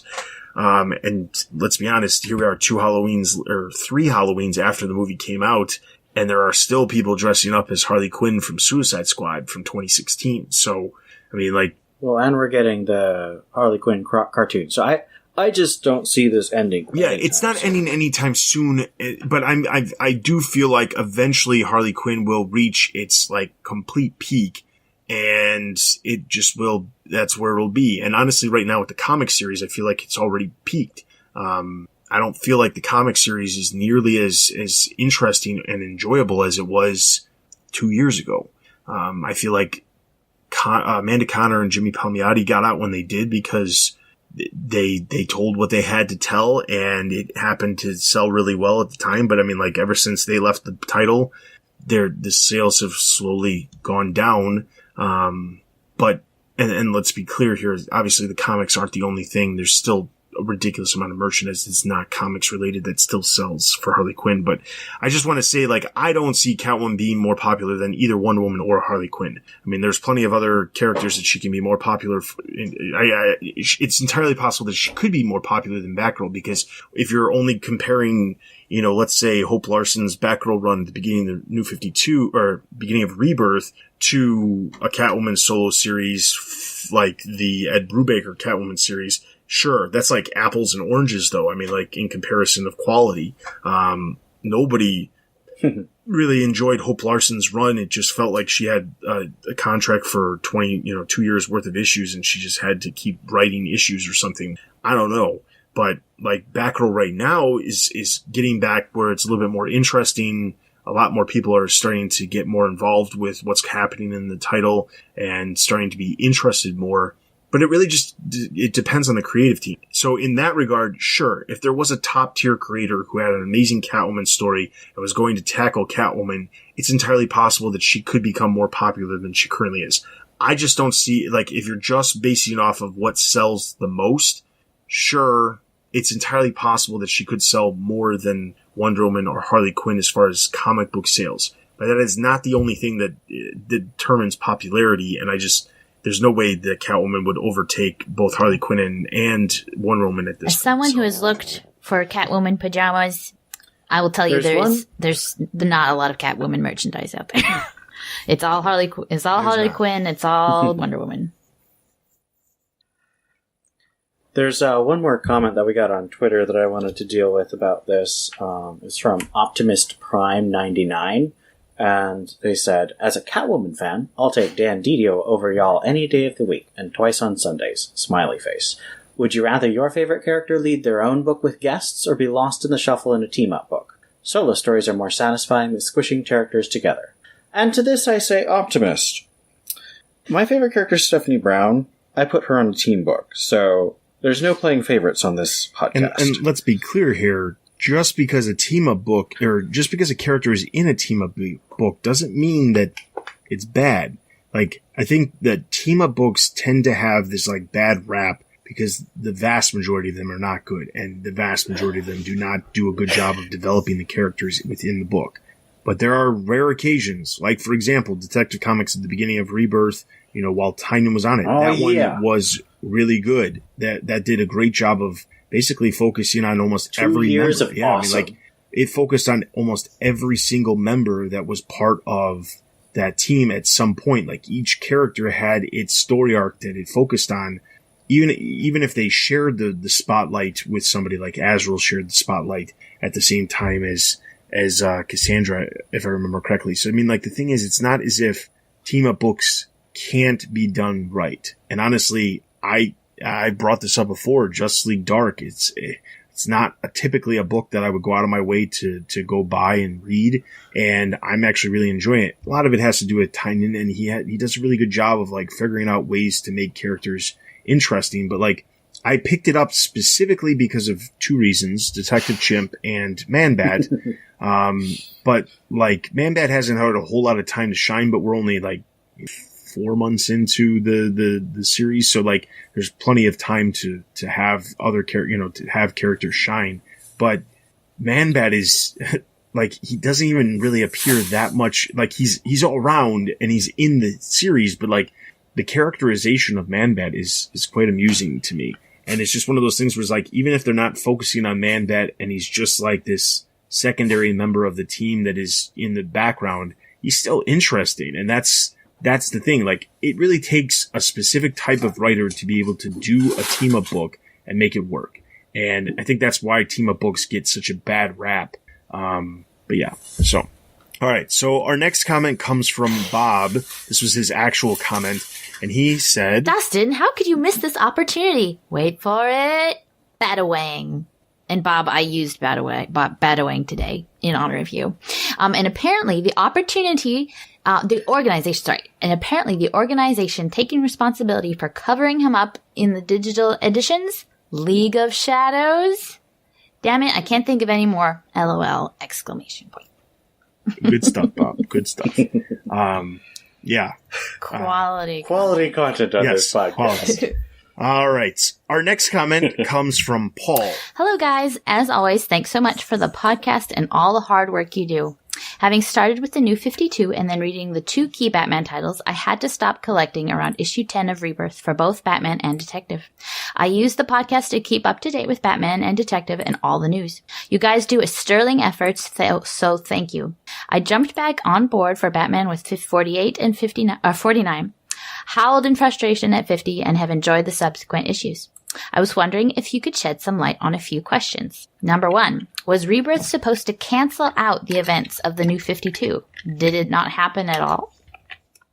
All right, so let's talk these bit by bit. So first off, New 52 happened, and New 52 was actually meant to cancel out the vast majority of what happened before Flashpoint. Now, there was plenty of interviews that were done at the time that were saying that Green Lantern books and the Batman books were the only ones that were not canceling out stuff that previously happened. But as the New 52 continued and progressed just within, the publication time frame, there was clearly things that had been forgotten or, wiped out specifically just because the writers were telling their stories and their stuff was contradicting things that previously happened before the New 52 began and before Flashpoint ended. So the thing is, the New 52 was meant to wipe out the vast majority. I mean, when you look at a lot of the other books that wasn't Green Lantern or the Batman books, it was meant to be like a fresh start. That was their intent. The Green Lantern books at the time, as well as the Batman books, had a massive group of fans, and I feel like they were saying the stuff wasn't changing because they were trying not to piss people off, because those books were selling really well at the beginning of before the New 52 began. Now, when you get to Rebirth, it gets a little bit iffy because basically the Rebirth was a way to kind of negate some of the stuff that happened during the New 52, but it's very spotty, meaning there are certain things that they wanted to ignore from the New 52, but then there was other things that they had no problem keeping online. Like, there was stuff that happened with Superman that they wanted to get rid of, and even before the New 52 ended, they kind of positioned Superman in a position where it was more similar to the character during, before Flashpoint happened. So the thing is, it's not that Rebirth was meant to completely wipe out or cancel the events of the New 52. It was more of a, let's figure out a way to kind of combine the fan favorite elements pre-Flashpoint and the stuff that people liked during the New 52, combine them in a way where we can say we're having like a fresh starting point so that new readers can come on board, but make sure that we're not saying we're wiping the slate clean. So it was never meant to cancel it out. Now, did that happen anyway? Yeah, sure. There's plenty of things that happened that are no longer referenced or no longer mentioned in any way, shape, or form that happened in 52. But they wanted to make sure that they were very political with their respective. If you enjoyed the New 52 and we're not getting rid of everything at the beginning, but then eventually, gradually over time, they're going to start forgetting some of that stuff. So that's the best answer for that. Number 2, the amount of future Batmans doesn't put my head in a... Oh, sorry, I'll start over. The amount of future Batmans does put my head in a spin. Is Batman Beyond in the same continuity or something separate? If it is, how can Tim Drake in Detective be the future Batman? Also, do both these ideas cancel out the idea of the Batman clone suggested in Detective 27 by Snyder years ago, or is this idea invalid now as a result of Rebirth? I'm not expecting all answers, but the wisdom and illumination would help. Okay.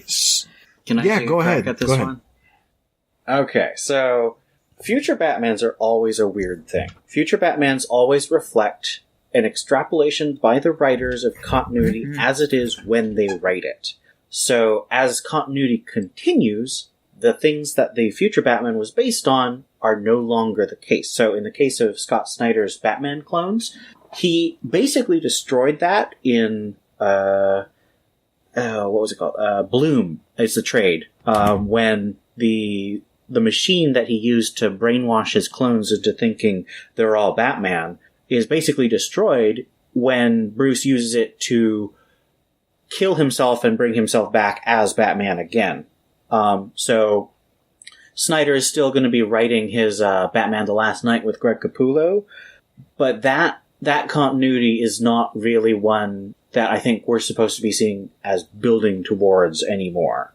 As for the whole Batman Beyond situation, there was a time in 2014 when DC was trying to say, this is our canonical future. This is what everything's going to be building towards. And they created a series called Future's End. And it sucked. And in Future's End, Terry McGinnis was Batman Beyond, but he was sent back in time to 5 years in the future. So he was sent back, but not all the way to our present day. And Tim Drake, as an adult, took over the mantle when Terry McGinnis was killed in the future. And so that's the sort of situation when Rebirth started, and Tim Drake was still Batman Beyond. But then he found a new Terry McGinnis who hadn't died, and he's now Batman again. I don't think there's any way that the current Batman Beyond series really fits into the current continuity because of the future Tim Drake and how weird that is. They erased future Tim Drake from that series at the same time that Tim was quote-unquote killed in Detective Comics. And it's my personal belief, I've never had anyone confirm this, but it's my personal belief that James Tynion was originally going to use future Tim Drake from Batman Beyond in A Lonely Place of Living as the evil Batman from the future. But that was a year later, and he'd had a different idea, and it was like, no, I'm going to use Titans of Tomorrow Tim instead, so they left that plot thread completely dangling. So this is just another case. When Batman Beyond, the current series, was conceived, it was the canonical future. I don't see any way for that to be the case anymore, because I don't think anyone's writing that way. It's the same thing as the Batman Annual number 2, when we see Batman and Catwoman married, and they have Helena the daughter, and all these other things are going on. I don't think that future is still operative. I think that's an alternate universe now. So, at this point, I don't think we have any future Batman continuity that is conceived of as canon, which I think is as it should be, because I hated the fact that they tried to set up, this is the way the future is going to go, because that means there's no real surprises coming. So I prefer to have alternate universe for futures, and we'll just build to the future as we get there. And I want to add this part in, and the thing about Batman Beyond is, yes, initially it was meant to be in normal continuity, but ultimately what ended up happening was the problem is a lot of the Batman Beyond stuff blends in my mind, but I feel like the one thing that is different in my mind, at least the way I'm remembering it, is that Tim Drake wasn't in Rebirth. He was never Batman in Rebirth. Terry McGinnis reappeared, but all that stuff happened in Batman Beyond before the New 52 ended, because I'm pretty sure in the first arc of Batman Beyond and Rebirth, he was actually Batman. See, I don't know, because when I'm looking at the Batman Beyond Volume 6, which ended in when I'm looking at Batman Beyond Volume 5, which is the one that ended at the end of the New 52, that one had Tim Drake in it and Terry McGinnis, but if I remember correctly, Spellbinder was there because Spellbinder was holding the Terry McGinnis in that story. But when you get to the first issue of the Rebirth Batman Beyond, which didn't happen initially right when Rebirth happened, it happened in October, so 4 or 5 months after Rebirth started. When that started, Tim Drake was never in the series. He wasn't even mentioned. So I think that the New 52 version of Batman Beyond, that the series that was coming out, which would be Batman Beyond Volume 5, when that ended, it kind of wrapped a lot of that stuff with Tim Drake up. And the Rebirth version was just, it could have technically been considered a sequel to it because Terry's back as Batman, but they dive right back into Maxine and Matt and Bruce Wayne, and there was, I don't think it's meant to be it's not meant to be this future version that Tim Drake was in. Rebirth version, I feel like it's meant to be, it can be taken as a sequel or the next installment of what happens in there. But I look at it as this happened and this is just basically Batman Beyond stories. And I know that it's meant to be outside of continuity now, especially if you've been keeping up with Batman Beyond, a lot of the stuff that's currently happening, with Barbara and Dick and that stuff, there's contradictions if you've read some of the previous Batman Beyond stuff that doesn't work with some of the characters, the way they're bringing in some of the characters now, currently. So I feel like this is meant to be more of a continuation of the animated stuff that was originally happened and not so much of what was previously happening during the New 52. I feel like that actually wrapped up at the end of the New 52. But well, it says in the Batman Beyond Rebirth #1 solicitation that 6 months have passed since the events of Batman Beyond #16, which is the issue where Tim Drake disappears. So I think at the time it was conceived of as a follow-up. I think as the series has gone on and they've traded creative teams over and over and over again, I think you're right. It's no longer connected to that. But I think initially it was supposed to be a follow-up to the Tim stuff. Maybe it was meant to be, but I don't think it is. I don't feel like it was, because if you reading, I think it's not reading anymore, issue definitely. 1, it just goes back to Terry dealing with the Jokers and Neo Gotham and him dealing with Dana, and Spellbinders around.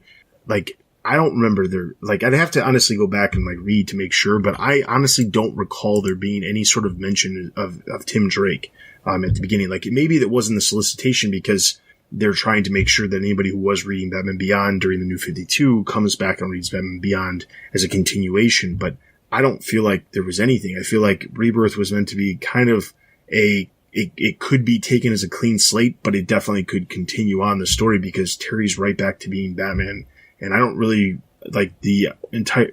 Well, and there's also the appearance of the Batgirl, who is introduced in the original Batman Beyond continuity, Nisa, that Steve Orlando and Vita Ayala wrote a story about that. So I think you're right in terms of what's going on now. I think there's just some lack of clarity that DC is intentionally not clearing up about what the intention was. Yes, but outside of Batman Beyond, everything else that Ian said about the Batmans, the problem is whenever you deal with a future version of the character, something that's always a specific timeline. It's just the idea of Back to the Future. When you come back to the present time from the future and something was messed with, or you mess with something in the current, present, future timeline, you can't go back to the exact same place. It just doesn't work. You're creating separate timelines. Yep. So that's why you can get so many future versions of characters, and then none of them actually end up ever being the actual future version, because things can change. So there's that. All right, third question. Number 3, with the forthcoming Three Jokers miniseries, do you have any thoughts how that will fit into continuity? No clue. And I say this from like the most educated assumptions I can come up with, which is I don't know, because I feel like it should have happened way earlier in time than now. I mean, by the time that series comes out, which I'm guessing is going to be like late winter, early spring of 2019, we're like 3 years removed from DC Universe kicking off, and that stuff being hinted at, just like Doomsday Clock took a year and a half after it was, referenced in DC Universe in May of 2016. So the thing is, like, I have no idea how it's going to work in continuity, mostly because the entire idea of Doomsday Clock in continuity still doesn't make any sense, because it's supposed to be happening in the future, but the future keeps getting extended somehow because Jeff Johns and Gary Frank have the series coming out every other month when it was supposed to come out every month. So instead of it taking 12 months to come out, it's going to take like 20 months to come out. So the thing is, like, you can't, when you have a series that's specifically dealing with timelines and saying this is going to meet up with this and it's all going to make sense at this specific point, and then it doesn't, because you're suddenly adding a huge amount of your huge window of publication time that has to happen before that, you run into too big of a problem. So I can't even fathom as to where Three Jokers is going to pop up. I would assume it's probably before Doomsday Clock, but it's probably taking place at least significantly past where we're currently at, because it makes sense if it takes place right before Doomsday Clock. But we know that Doomsday Clock can't take place in the timeline until the end of Doomsday Clock wraps, which is, it's like hurting my brain trying to make this make sense when I'm explaining this. But that's the only explanation I can have with Three Jokers. It's taking place right before Doomsday Clock, but it's not presently taking place with like Batman and Detective Comics. It has to take place in the future from what we're currently seeing. So there's that. So final comment. Finally, is, I'm intrigued about the idea of multiple timelines, as you guys discussed a few podcasts ago, and what's happening with Batman seeming to be isolated from the events of Detective/other titles. Apart from the Catwoman reference to helping Bruce in Birds of Prey, it could be, as Ed suggested at the time, that we're not on the same Earth. But then I got to thinking, and wasn't there a scene in an issue of Batman at a burger restaurant between Batman and the boys, referencing the death of Tim, which was an event that happened to Detective? If so, then what would suggest that they are in the same Earth at the same time? I could be wildly wrong, but just wondering. As always, thanks for all you do. Every episode is a great listen. So the answer to this is comics. Well, yeah, that's the simple answer, and comics don't always make sense. But the more elaborate answer is simply this: like there was a time where we talked about there being, Detective and Batman happening on separate Earths or separate timelines, and the reason we said that and we brought that up was this idea that Batman, it wasn't referencing Detective, and Detective wasn't referencing stuff that was happening in Batman. Maybe at some point that was the intent. And let's not even get into Metal. Exactly, and Metal, and then eventually with what's happening now in Justice League. Anyway, the thing is this, when it comes to the comics, when we talked about the idea of different timelines, it was something that was completely feasible, except for two big things. That Bat Burger moment, and there was also a moment in Night of the Monster where they had them referencing the death of Tim Drake, and then that was a crossover between Batman, Detective, and Nightwing. So it kind of, that crossover alone kind of put a wrench in the idea of different timelines, and that was obviously very early on in the series, so it wasn't as if it was something that, like the timeline thing, it really comes down to this. When you look at issues that released during the New 52, Detective and Batman were releasing at the same time, rarely ever referenced each other initially. later on down the line, they started referencing each other, especially when we got to like Super Heavy and things like that. I feel like that was probably the same exact thing that was going on this time around. As much as Scott Snyder had said during the New 52 that he talked to a lot of the other writers that were working on the other Bat books, and every time there was a crossover that just happened to be connected to a Scott Snyder event, all these other writers were like, oh, I'm so wanting to have my book interact with your book because it's so cool. Really, they were doing it because they knew they would boost some sales for their book for that specific month, because that's how it works. Rarely was there ever any books during the New 52 that were actually interacting with each other. And during Rebirth, initially in the beginning, there were also very few books that were doing that as well. You had Batgirl and Birds of Prey happening at the same time, but had nothing to do with each other and making no sense. Batgirl's in Asia at the beginning of Batgirl, but over in Batgirl and Birds of Prey, she's teaming up with characters in Gotham City. So the thing is, when you look at the editorial necessary means of an editor on a book, or especially on a group of books, part of it was that there was two different editors on the groups of the Batman group of books. In the very beginning, Mark Doyle, as well as who was on Detective, Chris Conroy. Those two were on. One was on Batman, one was on Detective. Eventually, Jamie Rich replaced Mark Doyle on Batman, but ultimately, you had two different editors on books, and that's why they weren't interacting with each other. And it's just because that's for whatever reason, somebody higher than those editors thought that was a great idea. Probably, I know it's double shipping, but they're all coming out on separate weeks, and I hate to say this, but there's no reason an editor can't edit 4 books per month when it deals with the same character. I don't know. Not with what they're paying them. That's also debatable. I don't know how much they're making. Enough. I don't have any idea, but I can honestly say that as a person who takes high regard into the importance of continuity, when you look at certain books that were done by a specific editor compared to the other group of books that happened to be done by a different editor, you can clearly see the differences of the importance of continuity. And when you have the characters appearing in both sets of books, that's a big problem, and that's something that DC should have taken in consideration when divvying up this stuff. You had basically 2 Batgirl books, 2 Batman books, and then you have a slew of other books as well, but you have these 2 books, these 2 different groups of books that are being edited by different people. It just, not a smart idea. But yes, ultimately, different timelines, not feasible anymore, so it's not something that, I'm gonna try to push, especially when you get something like this James Robinson story arc, which is going out of its way to reference other stuff that's happened in Batman, because he wants to make sure that everyone knows that this is taking place now and not just a inventory story. So wasn't Tom King also said that he didn't want to touch Tim because reasons, and he didn't want to even mention, I don't know. It was like Tim didn't exist except for that one scene. All right, so then moving into episode 259, we've got 2 quick comments. The first one comes from Paperback Junkie. Says, if I were to kill someone in the Bat-Fam, and have them really be dead, it would have to be someone that would change things if they were to go.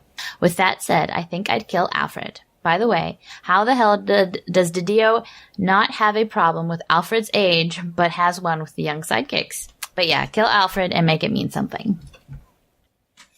Here's the thing. I'm not necessarily opposed to the idea of killing Alfred if it does mean something. Alfred has died in other versions of other stories. Like, he's died in the Injustice stuff. He's died in the Batman Beyond stuff. There's no reason he can't die, but it does need to mean something. It needs to be permanent. Not that I want Alfred to die by any means, but the problem is that DC feels so against the idea of changing status quo long term. They have no problem killing somebody off, but they want you to know that the character is going to come back in a year, when they kill him. And the problem is, I don't want characters to die, especially characters that have a fan base, because it's not necessarily fair to them. But there are certain characters out there where they probably don't have a huge fan base, or at least DC is fully aware of which characters do have a large enough fan base to warrant whether or not a character should die or not. Alfred is not a character that screams this character has a giant fan base, but it would mean an enormous thing to Batman and his emotional reaction. And honestly, there's something, I know that in coming up in the books, something's going to happen to Alfred, but he's not dying. He's going to be attacked. So Spoilers. But yeah. All right. Yeah. And then from Green Lantern HG via Twitter. Great episode, guys. Caught it a little late, but maybe I should say angry episode. Then again, with everything that's been happening, I can't blame you.